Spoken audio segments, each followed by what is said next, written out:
যে খবরের দিকে নজর রাখবো, এসএসসি ভবনের সামনে অবস্থানে বসার আর্জিতে মামলার আবেদন। কলকাতা হাইকোর্টে মামলা দায়ের করার আর্জি চাকরি প্রার্থীদের।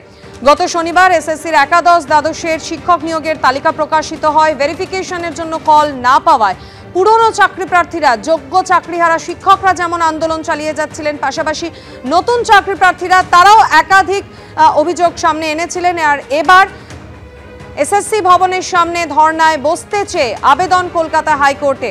এই প্রেক্ষিতেই মামলা দায়ের করার আর্জি চাকরি প্রার্থীদের। বিচারপতি হিরণময় ভট্টাচার্যের দৃষ্টি আকর্ষণ করেছেন মামলাকারীরা। মামলা দায়েরের অনুমতি বিচারপতি হিরণময় ভট্টাচার্যের। এসএসসির প্রকাশিত তালিকায় কারচুপির অভিযোগ করেন মামলাকারীরা। প্রতিবাদে অবস্থান করতে চেয়ে হাইকোর্টের দ্বারস্থ হন চাকরি প্রার্থীরা।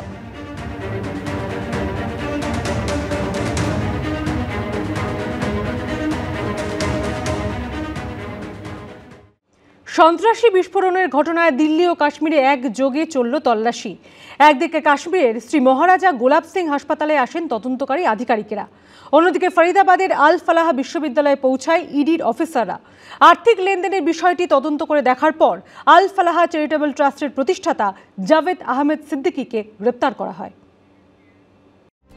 দিল্লির বুকে কাঁপন ধরানো সন্ত্রাসী বিস্ফোরণের ঘটনায় মঙ্গলবার দিল্লি ও কাশ্মীরে একযোগে চলল তল্লাশি। সূত্রের খবর, কিছুদিন আগে কাশ্মীরের শ্রী মহারাজা গুলাব সিং হাসপাতালের এক চিকিৎসকের লকার থেকে একটি AK-47 উদ্ধার হয়। সেই সূত্র ধরে মঙ্গলবার চিকিৎসক ও স্বাস্থ্যকর্মীদের লকার খুলে দেখেন তদন্তকারীরা। दिल्ली में हुए ब्लास्ट की जांच जैसे जैसे आगे बढ़ रही है, वैसे वैसे कई राज्य इसकी चपेट में आ रहे हैं और जांच का दायरा जो है वो कई राज्यों तक बढ़ रहा है। हम इस समय जम्मू में हैं। जम्मू का सबसे बड़ा जच्चा बच्चा अस्पताल है, SMGS हॉस्पिटल है, और यहाँ पर जो लॉकर्स हैं डॉक्टर्स की, उनकी यहाँ पर वेरिफिकेशन की जा रही है। बता दूं, हालांकि यहाँ पर ये सामान्य प्रक्रिया है, लेकिन जिस तरह से दिल्ली में ब्लास्ट हुआ है और उसमें डॉक्टर्स का नाम आया है, उसके बाद इस प्रक्रिया को और गहन किया गया है और यहाँ पर अस्पताल के जितने भी लॉकर्स हैं उनकी जांच की जा रही है। और क्या कुछ इस प्रक्रिया के पीछे मकसद है, हमारे साथ इस हॉस्पिटल के medical superintendent doctor Dara Singh ji है। सर, नॉर्मल रूटीन तो आपकी ये रहती ही है इस तरह से, लेकिन जिस तरह से ब्लास्ट हुआ है और उसके बाद अब लगातार आप अपने सिक्योरिटी के साथ पूरे जो है लॉकर्स देख रहे हैं, क्या मंशा क्या है, क्या अचीव करना चाहते हैं? मंशा ये है कि देखो, इस चीज़ को हम थोड़ा इंटेंसिफाई करके और स्ट्रेंथन करना चाहते हैं कि कहीं से हमारे से तो नहीं कहीं चूक हुई है। क्योंकि जैसे आपको पता है कि अस्पताल में कुछ लोग आते हैं, कुछ रिटायर हो जाते हैं, कुछ ट्रांसफ़र हो जाते हैं, कोई PG करके निकल जाते हैं, तो हमें ये अलॉटमेंट जो है दूसरे को करनी है। तो इसी का ये पार्ट है कि जब ये हादसा सामने आया है तो हमने थोड़ा इंटेंसिफाई करके अपनी टीमें बनाई है। एक हमने टीम बनाई है जो नुक एंड कॉर्नर में अस्पताल के सारे लॉकर्स को चेक करेगी। এদিন ফরিদাবাদের আল ফালাহ বিশ্ববিদ্যালয়ে পৌঁছন ইডির অফিসাররা। সূত্রের খবর, দিল্লি বিস্ফোরণ কাণ্ডে ধৃতদের অ্যাকাউন্টে যে টাকার লেনদেনের তথ্য উঠে এসেছে তারই তদন্তে নেমে এদিন বিশ্ববিদ্যালয়ে আসেন তারা। আর্থিক লেনদেনের বিষয়টি তদন্ত করে দেখার পর আল ফালাহ চ্যারিটেবল ট্রাস্টের প্রতিষ্ঠাতা জাভেদ আহমেদ সিদ্দিকীকে গ্রেপ্তার করা হয়। আল ফালাহ বিশ্ববিদ্যালয়ের পাশাপাশি দিল্লি NCR সংলগ্ন একাধিক জায়গায় চলে কেন্দ্রীয় তদন্তকারী সংস্থার তল্লাশি।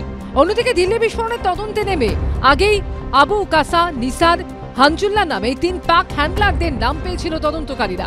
এবার ধৃত চিকিৎসকদের জিজ্ঞাসাবাদ করে জৈশ-ই মোহাম্মদের আরও এক হ্যান্ডলার ফয়সাল ইশাক ভট্টের হদিশ পেয়েছেন গোয়েন্দারা। সূত্রের খবর, বিস্ফোরক সংগ্রহ থেকে শুরু করে তার প্রস্তুতি, পরীক্ষা ও মডেল সংক্রান্ত অন্যান্য তথ্য দৈনন্দিন ভিত্তিতে এই হ্যান্ডলারকে দিত উমর। তবে তদন্তকারীদের অনুমান, আসল পরিচয় লুকোতে ছদ্মনাম ব্যবহার করত এই পাক হ্যান্ডলার। পাকিস্তানে থাকা জৈশের নেটওয়ার্ককে স্থানীয় স্তরের বলে দেখানোর চেষ্টা করতেই +966 কোডের নম্বর ব্যবহার করত সে। ABP আনন্দ। প্যালেস্তিনীয় জঙ্গি সংগঠন হামাসের মতো ড্রোন হামলার ছক কষেছিল চিকিৎসক জঙ্গিরা। দিল্লি বিস্ফোরণের ঘটনায় চাঞ্চল্যকর তথ্য উঠে এলো। গোয়েন্দা সূত্রে খবর, NIA-র হাতে ধৃত জাসির বিলাল ওয়ানি ওরফে দানিশ বিস্ফোরণের অন্যতম চক্রী। রাষ্ট্রবিজ্ঞানে স্নাতক হলেও ড্রোন তৈরিতে সিদ্ধহস্ত ছিল ধৃত যুবক। দেখতে ছোট কিন্তু কাজে মারাত্মক, বিপক্ষে প্রাণ নেবার জন্য যথেষ্ট, কিন্তু নিজের ক্ষয়ক্ষতির কোনো সম্ভাবনা নেই। ফরিদাবাদের চিকিৎসক মডিউলের পরিকল্পনা ছিল ভয়ঙ্কর। মেধা বুদ্ধিকে পুরোপুরিভাবে জঙ্গি নাশকতায় লাগিয়েছিল তারা। আর এই আবহেই সূত্রের খবর, দিল্লিতে গাড়ি বোমা বিস্ফোরণের আগে প্যালেস্তিনীয় জঙ্গি সংগঠন হামাসের মতো ড্রোন হামলার ছক কষেছিল চিকিৎসক জঙ্গিরা। ধরুন দিল্লির কোনো ব্যস্ত চৌরাস্তা, সিগন্যালে দাঁড়িয়ে রয়েছে শয়ে শয়ে গাড়ি, হঠাৎ করেই আকাশ থেকে উড়ে এলো ড্রোন, আর পর মুহূর্তেই মাটি কাঁপানো বিস্ফোরণ। সূত্রের খবর 10-20 জন নয়, চিকিৎসক জঙ্গি মডিউলের টার্গেট ছিল দিল্লি ও দেশের অন্যান্য এলাকায় শয়ে শয়ে মানুষের মৃত্যু, ব্যাপক ক্ষয়ক্ষতি, সীমাহীন আতঙ্ক ছড়ানো। দিল্লি বিস্ফোরণের তদন্তে রবিবার শ্রীনগর থেকে জাসির বিলাল ওয়ানি ওরফে দানিশ নামে এক যুবককে গ্রেপ্তার করে এনআইএ। এনআইএ সূত্রে দাবি, এই দানিশ অনন্তনাগ জেলার কাজিগুন্দের বাসিন্দা। দানিশ উমরের ঘনিষ্ঠ সহযোগী ছিল। মারাত্মক তথ্য হলো, রাষ্ট্রবিজ্ঞানে স্নাতক হলেও ড্রোন তৈরিতে সিদ্ধহস্ত ছিল এই যুবক। উমারকে প্রযুক্তিগত সহযোগিতা করত এই দানিশই। বর্তমানে ড্রোনের মাধ্যমে বিস্ফোরক সরবরাহ করার জন্য আধুনিক প্রযুক্তি সম্পন্ন ব্যবস্থা তৈরির চেষ্টা করছিল সে। তদন্তকারীদের অনুমান, অনেকটা হামাস বা আইএস জঙ্গিদের মতোই গণহারে মানুষ মারার পরিকল্পনা ছিল এই চিকিৎসকদের জঙ্গি মডিউলে। আমাদের মতো শহরে আমাদের বিমানবন্দর আছে, পোত আছে, জাহাজের বন্দর আছে, আমাদের যেখানে পেট্রোল ডিজেল জ্বালানি মজুদ থাকে, আমাদের কমিউনিকেশনগুলি যেগুলিতে আছে, সেই জায়গায় যদি এরকম ড্রোন গিয়ে হিট করে সেটা কিন্তু ব্যাপক ক্ষতি করতে পারে। তো তাছাড়া জনবসতি এলাকাতে এগুলিতেও এরা ক্ষতি করতে পারে। নজরদারি রাখা এইটা কিন্তু একটা বড় চ্যালেঞ্জ। এইটা যদি ব্যাপকভাবে মিলিটেন্টদের কাছে এসে ঘনবসতিপূর্ণ এলাকায় ছোট ছোট পার্টসগুলি এনে ওরা অ্যাসেম্বল করে যে কোনো একটা ছোট্ট জায়গা থেকে ওরা ড্রোন লঞ্চ করতে পারে। জঙ্গিরা ঘরে বসে ড্রোন তৈরিতে সক্ষম হলে দেশের অভ্যন্তরীণ নিরাপত্তার ক্ষেত্রে আগামী দিনে আরো বড় চ্যালেঞ্জ দেখা দিতে পারে, এমনটাই আশঙ্কা বিশেষজ্ঞদের। এই ড্রোন কিন্তু ওয়েপন ক্যারি করতে পারে। AK-47 2 থেকে 3টে যদি ড্রোন হয় সে এটা ক্যারি করতে পারে, এবং অনেক সময় হয় কি, তা ওরা একটা ডেজিগনেটেড জায়গায় ওখান থেকে কন্ট্রোল করে সেখানে ড্রপ করে। ড্রোনকে আমাদের এখন যে অবস্থা অত্যন্ত গুরুত্ব দিতে হবে as a carrier, as a destroyer. ড্রোনকে ওরা অ্যাপ্লাই করার প্ল্যান করেছিল। It gives us A signal যে একটা বিরাট কোনো কিছু হতে চলেছিল।